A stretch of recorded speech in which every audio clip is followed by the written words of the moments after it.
Shit!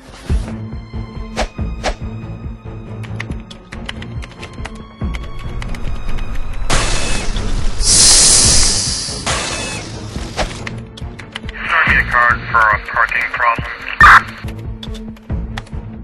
Line truck, White Lincoln X-ray 985 should come back up next.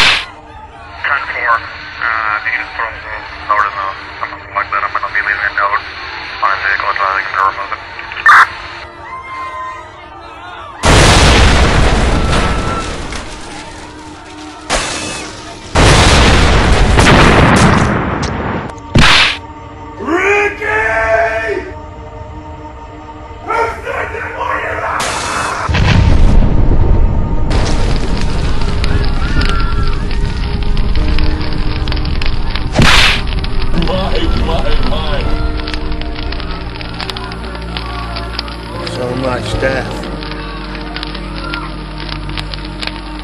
What can men do against such reckless hate?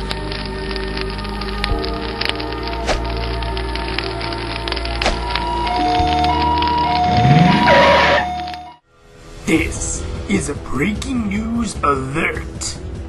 This is Ron Burlock with News Center 5 for a breaking news flash. Our top story at this hour, the most dangerous computer virus in history, known only as stuxnet, has invaded a computer factory in a ROM apophis. Sources believe that an insider within the factory could have been to blame for such an atrocious attack. This virus infection alone caused the destruction of at least 24 centrifuges, resulting in the death toll of 400 employees.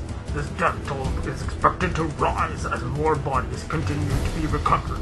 Police are asking the public if you have any information on who is responsible for this virus infection attack to contact police by dialing 911 immediately. Ron Burlock, News Center 5, Apophis.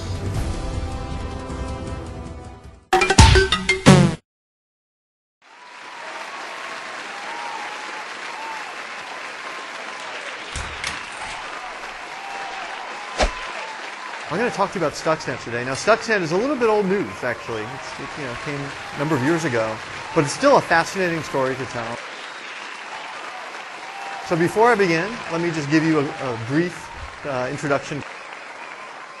So what we have is a whole control system, which includes a Windows PC. And these Windows PCs run software from Siemens called Step 7 software. And Step 7 software is a development environment for developing software to run, basically control programmable logic controllers, which I'll talk about. So you have a Windows PC that's connected to some special hardware called a PLC, and there's a PLC. And the PLC is a programmable device that is used to control industrial systems. Industrial systems could be a roller coaster. It could be a popcorn machine. It could be uranium enrichment centrifuges. Okay, and in this case, that PLC is going to control this uranium enrichment.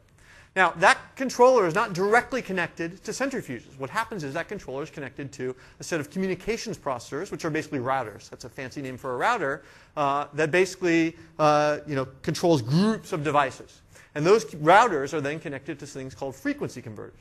Now, what are frequency converters? Well, basically what they do is they take wall frequency, let's say 120 hertz or 240 hertz, and they convert it to potentially different speeds, so 2,000 hertz, 1,000 hertz, and so on.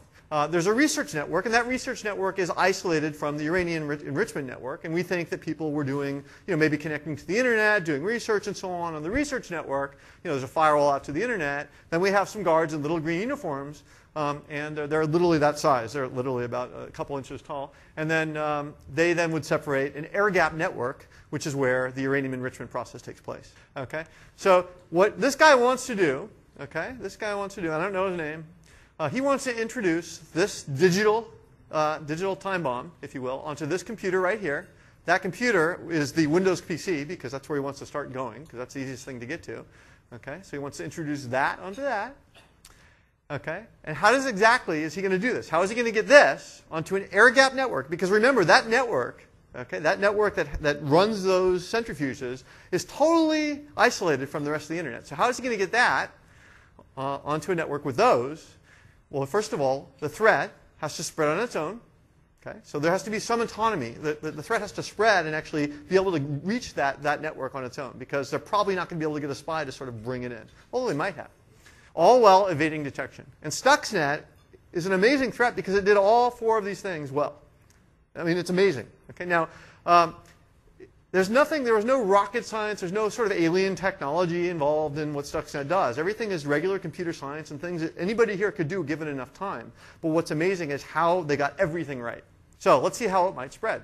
So first of all, stuxnet will search for open drive shares on different computers in your network. So if you share files via drive shares, it will enumerate those drive shares, enumerating the computers on the network, and it will copy itself from one computer to another over a drive share, and then install itself. Stuxnet will attack a hole in the Windows print spooler. So basically, they leverage a buffer overflow in the Windows print spooler to basically send a shell code over to the print spooler and then inject a copy of Stuxnet onto a new computer. So if you had a printer driver, print spooler running on a computer that was available over the network, guess what? Stuxnet would use that to spread as well. Now, in addition to spreading via these two mechanisms, guess what?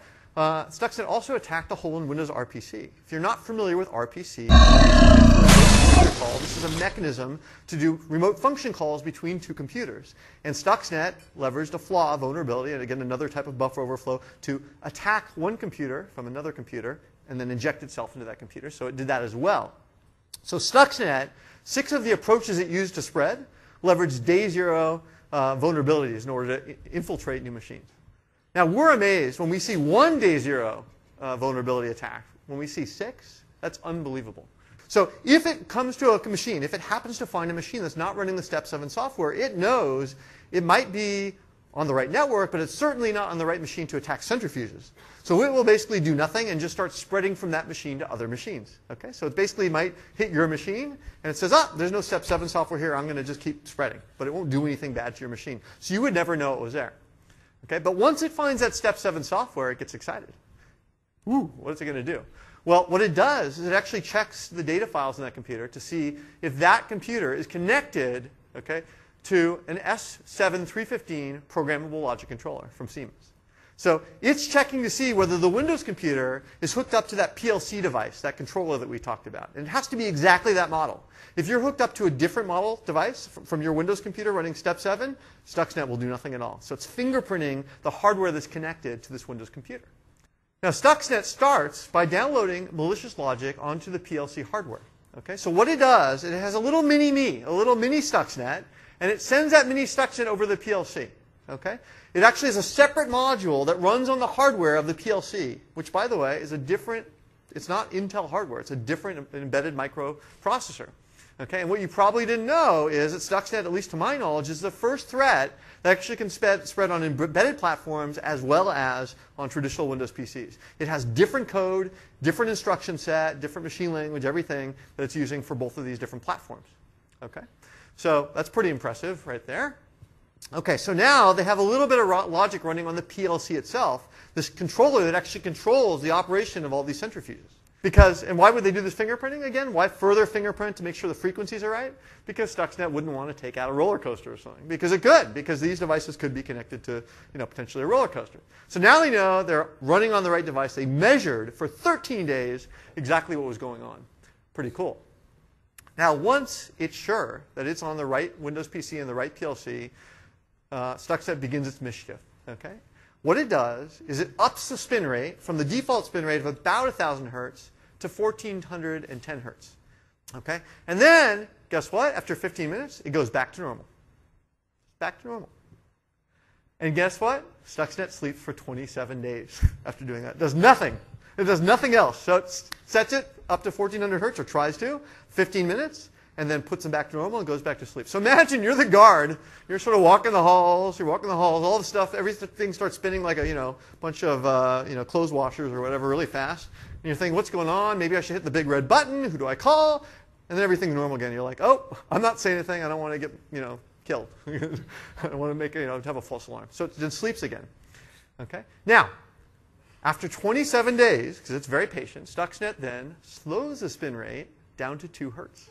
For 50 minutes. So again, these things, they were going really fast, 1,000 hertz, and all of a sudden, 27 days later, they're like, they're running around, we have to fix this thing, and so on. Everything's crazy. 1,380 hertz is a resonance frequency that should cause these tubes to explode. So even if they don't reach 1,410 hertz, if they get fast enough, they could actually cause a lot of damage. Once Stuxnet flips a switch and starts changing the frequency to, say, 1,400 hertz, as the bad data is coming back that says, hey, I'm spinning at 1,380 hertz, what Stuxnet sends to the Windows computer is the original recorded data of the original 1,000 hertz speed. Hey, wait a second. These things are spinning. They're like fast speed of the laundromat. Something's going wrong. Maybe I should hit that big red button. Well, as it turns out, that big red button's connected to the PLC. Okay? But it's connected digitally. There's a wire, but there's also a digital sort of shutoff that's connected to that big red button. Okay, it severs that digitally. So you could hit that button all you want, playing whack-a-mole, and things aren't going to stop spinning really fast. So number 5 is Stuxnet hides its own files on infected drives, thumb drives, using 2 rootkits. Okay, it actually uses 2 different rootkits. Now, you may not be familiar with what a rootkit is, but a rootkit is a piece of software whose only purpose is to basically hide other software in a computer system. So basically, the creators of Stuxnet knew that this was going to be running on Windows Vista, on Windows XP, Windows 7, and so on. And so what they did, Windows 2003 Server, and so on, what they did was they created a special link file so that as Windows opened these link files, one of them would cause that version of Windows to crash, because each version of Windows crashed in a different way, or had to be exploited with a different type of link file formatted in a different way. Okay? Stuxnet's authors digitally signed it with stolen digital certificates to make it look like it was created by well-known companies. Now, this is interesting. I don't know how many people know what digital certificates are here. Special cryptographic number that helps you stamp your software that says, hey, this software came from Microsoft, or this software came from Symantec, or this software came from Google. Okay? And this is used to prove that software has not been tampered with. You can stamp it and basically make sure that it can't be changed, or it can be detected if it was changed. And so lots of software that runs on Windows computers is actually digitally signed. So what Stuxnet did is they signed their driver files with certificates from 2 different companies, one of which was Realtek. Okay? Now, the 2 stolen certificates were from Realtek and J Micron. These are 2 companies that are based in Taiwan. As it turns out, they're based in the same business park. They're about a kilometer away. Okay? Imagine we have a bunch of machines here. As Stuxnet reaches a machine, it will infect the machine, but it will also keep the IP address of the machine it just attacked. And it will actually add that to a log inside the threat.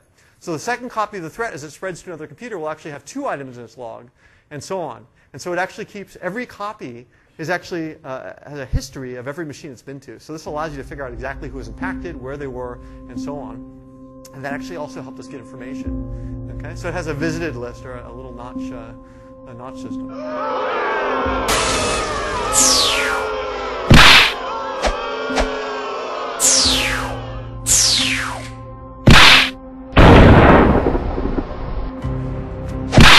Operator, put me in contact with the boot antivirus on the double. United Antivirus Movement, Void Ranger speaking.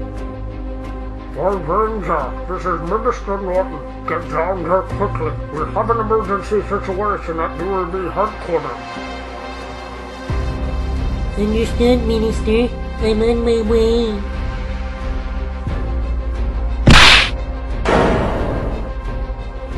And so, with the conclusion of the UAV seminar regarding the computer virus Stuxnet has now officially claimed over more than 600 lives in the computer lab explosion. Who is the perpetrator responsible for infecting the computer factory with Stuxnet, and where will the perpetrator strike next?